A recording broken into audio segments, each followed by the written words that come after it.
We are trying to create disciples. What's a disciple? It's an apprentice, somebody who's following in the footsteps of Jesus, doing what Jesus did. If that's our goal, then the stuff we're doing to invite and bring people should be trackable to say, hey, did we move the needle on connecting with people and inviting them to the point where now they are fully devoted, like Luke 9:23 people, they're carrying their cross daily.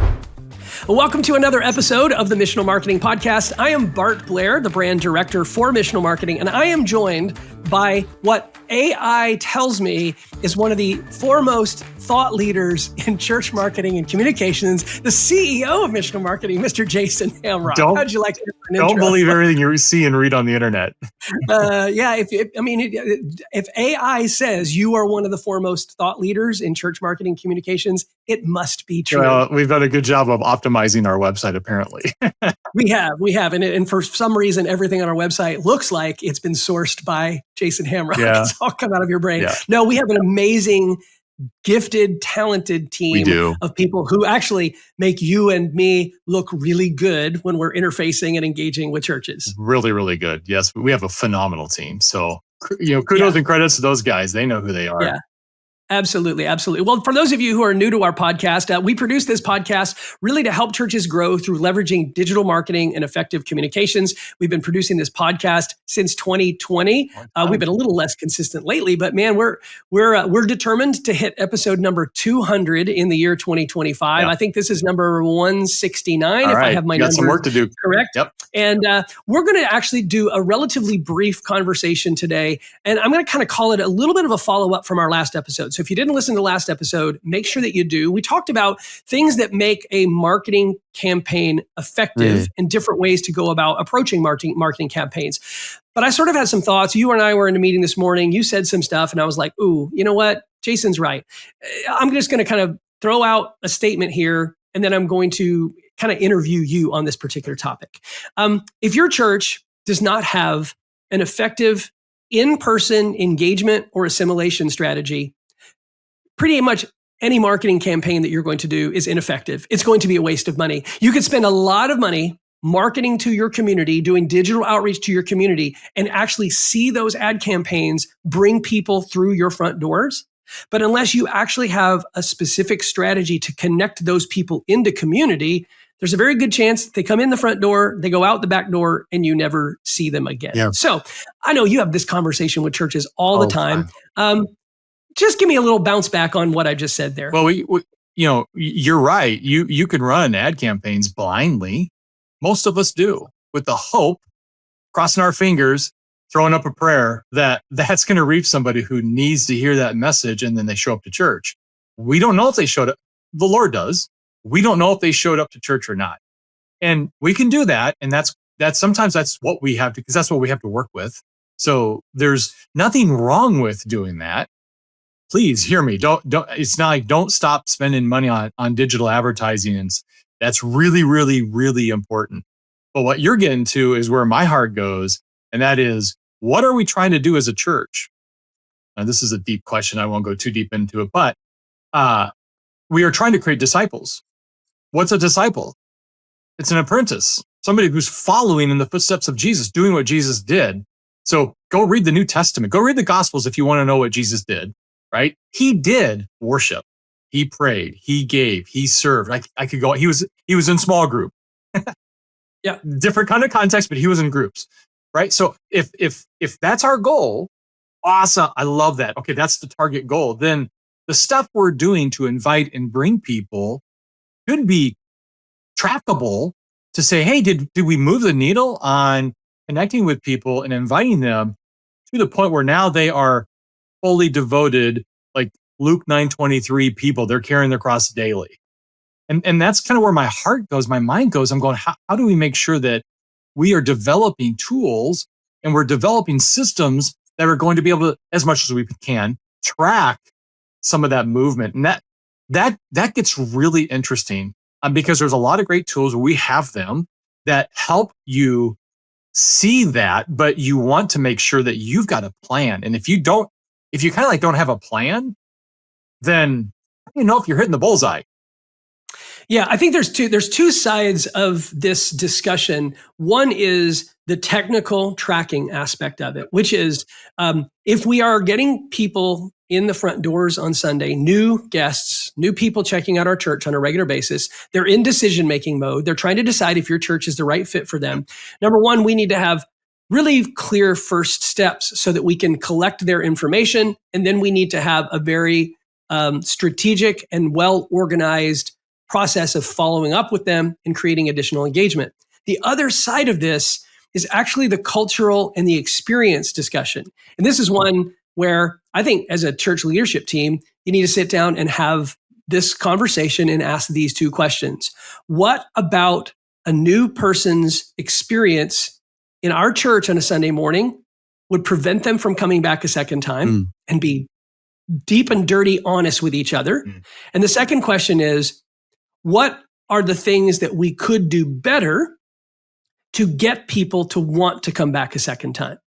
It does you no good to collect people's personal information and have an email sequence and a pastor call and all of that personalized follow-up if their experience wasn't one where they felt like there was a place for them.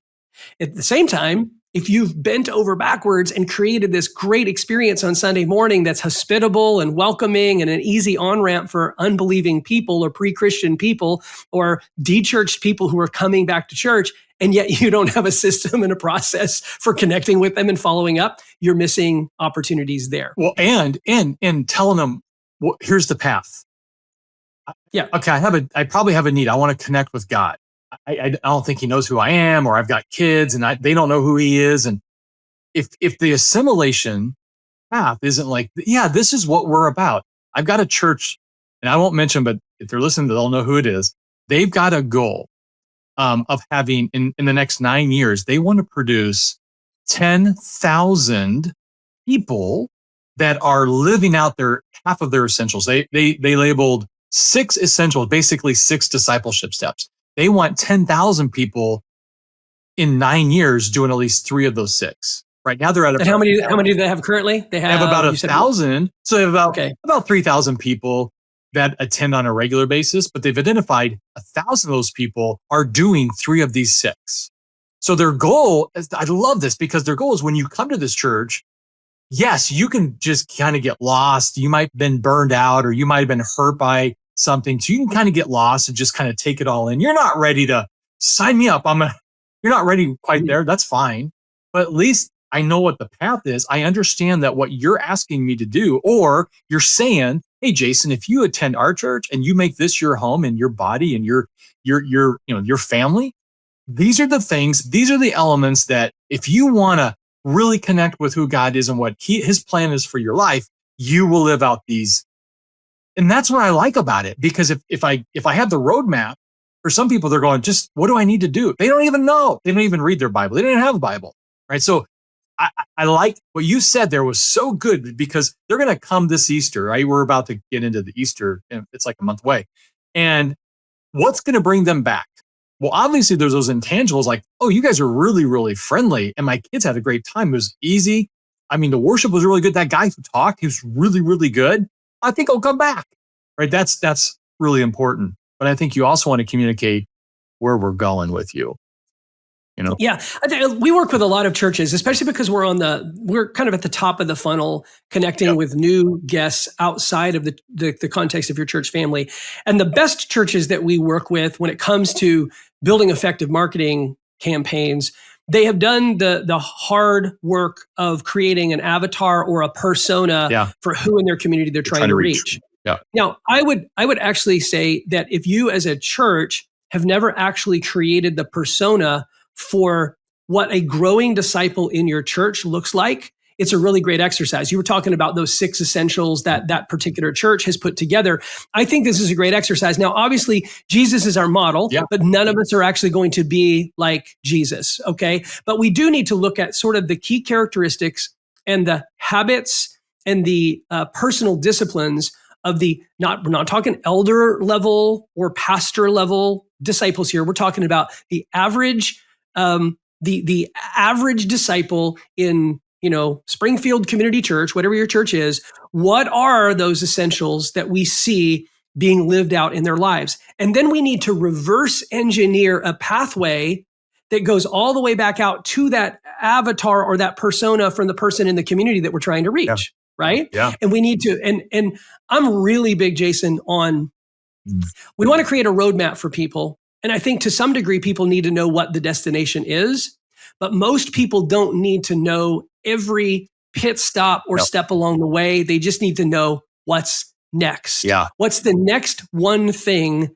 that you need me to do? Can you talk a little bit about how some churches that you've worked with have kind of created some of those next step opportunities for people in their churches? Well, I think it's one of those things where if you have, let's talk about prayer. I mean, that's a pretty good essential. You're talking to God. Well, you got to teach them, because most people go, I don't even know how to pray. No, it's not about necessarily closing your eyes and going and have my list of needs. Hey, Lord, keep blessing me. That's not what it's about, right? It's teaching them about, hey, man, you could be driving to work. Don't close your eyes, but you could be talking to God. It's prayer, right? So I think it's like making it so simple. Like this church has 6 essentials, and if you read them, you're like, oh, that's easy to understand. Yeah, be generous. Serve one another. Right? How do I serve? Just the ins and outs of what we do as a church. We have a food pantry. Come and, donate some food to that. Or we're going to go get some backpacks for the school, or we're going to, whatever it is, right? Just easy stuff. But see, here's the thing. Every church probably listening to us does all this stuff, but it's not really articulated that says these are the ingredients of what creates a disciple. And I think if you can go back to all the way back to somebody who's at the top of the funnel, who might be just checking you out, or maybe they stumbled across something you offer them, like a marriage counseling or something like that. And they are so far from God. They're like, if he even knew half the stuff I did, okay, he knows what you did. He still loves you. And those people right there, we want to just start planting the seeds that this is what the path looks like. And it's lived out daily. And you don't have to overcomplicate it. It's not a checklist, right?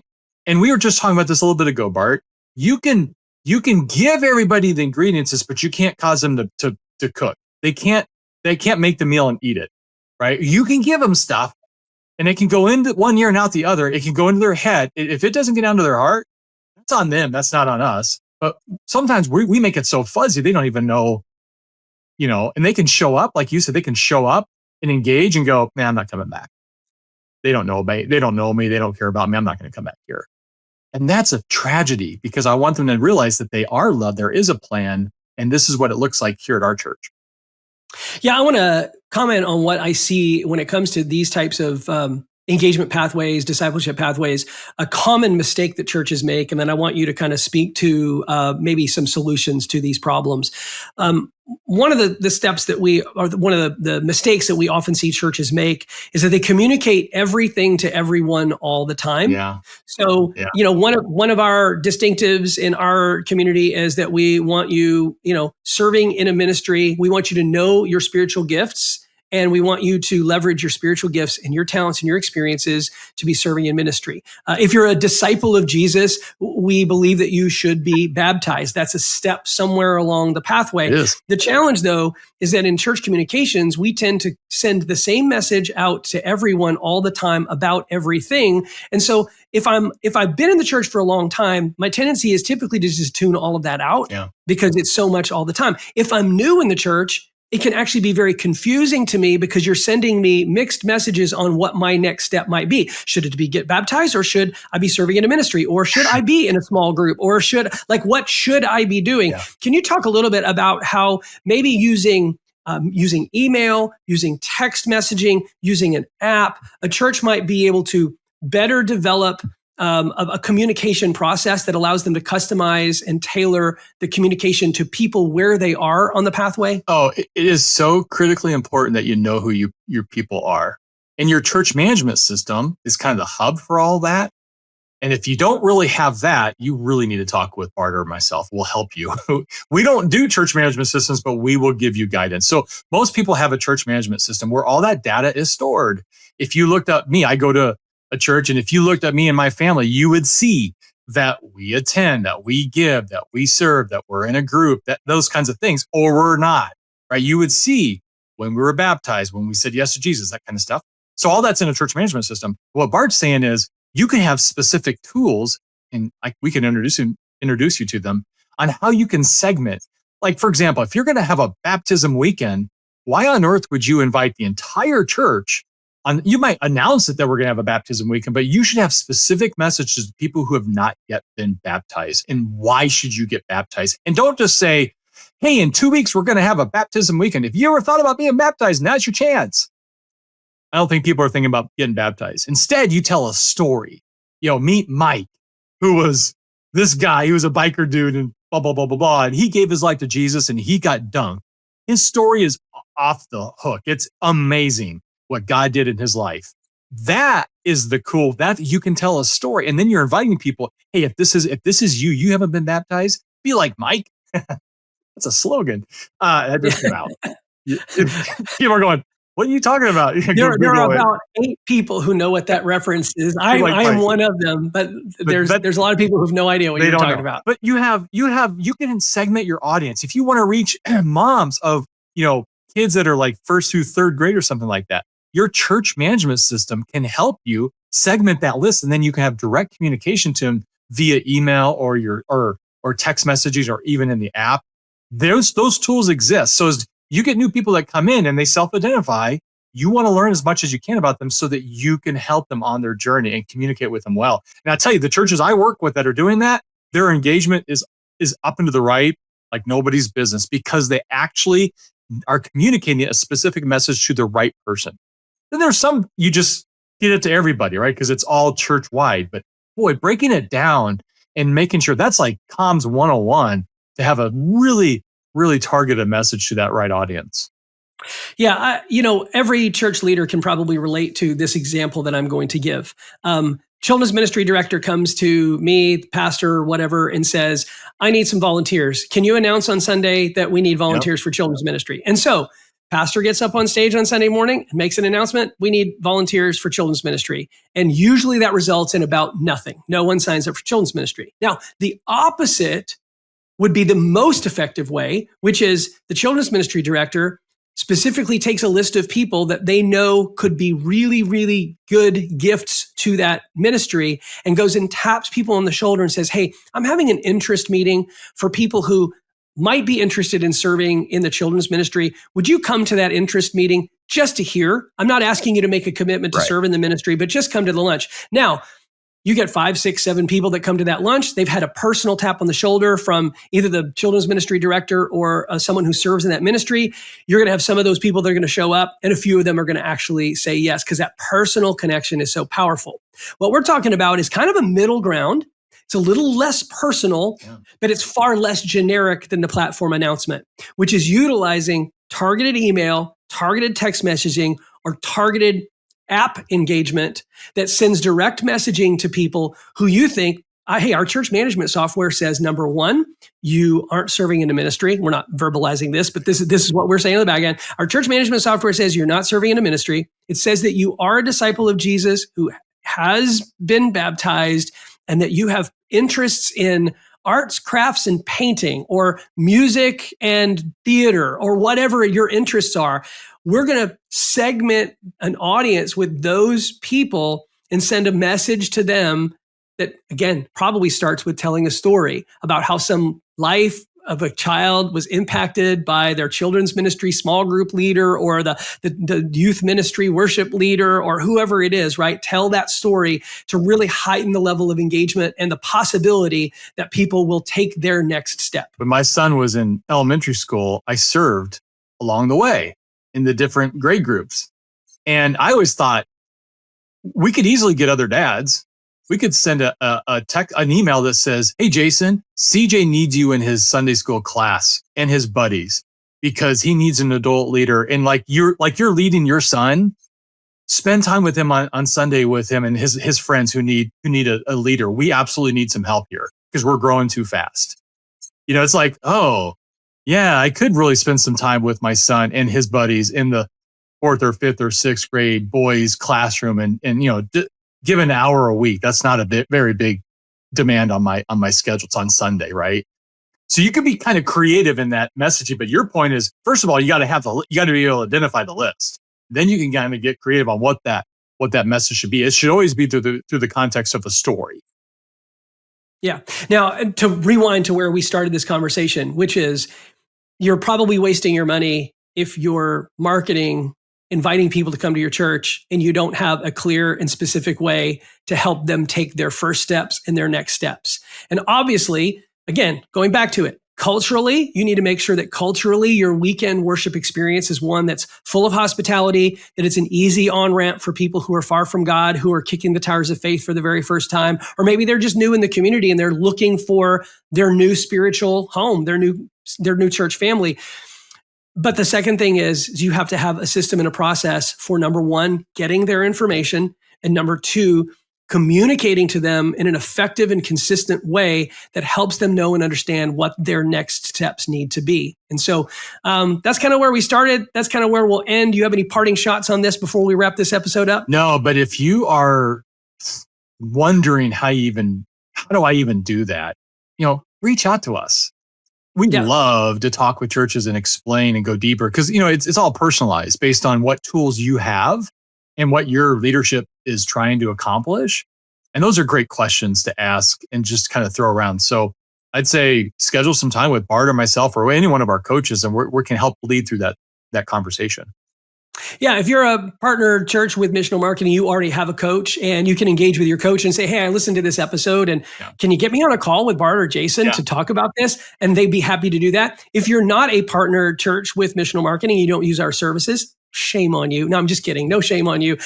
Go to our website, missionalmarketing.com, and you can actually schedule a call and just put in the notes. I think you can directly schedule a call with Jason, and maybe you get Jason, or maybe you get me. I know I'm not one of the foremost thought leaders in church communications and marketing because AI didn't say so, but I'd be happy to get on that call and help out as well. Hey, if you made it to the end of this episode, we thank you so much for sticking with us. This was a little bit abbreviated compared to what our usual episodes are. If you haven't yet subscribed wherever you listen to your favorite podcasts, make sure that you do that. If you're watching on our YouTube channel, make sure you give us a thumbs up. You can leave a comment there. We'd love to engage with you. Otherwise, until we get to our next episode, I'm Bart Blair with Jason Hamrock. See you later. See ya.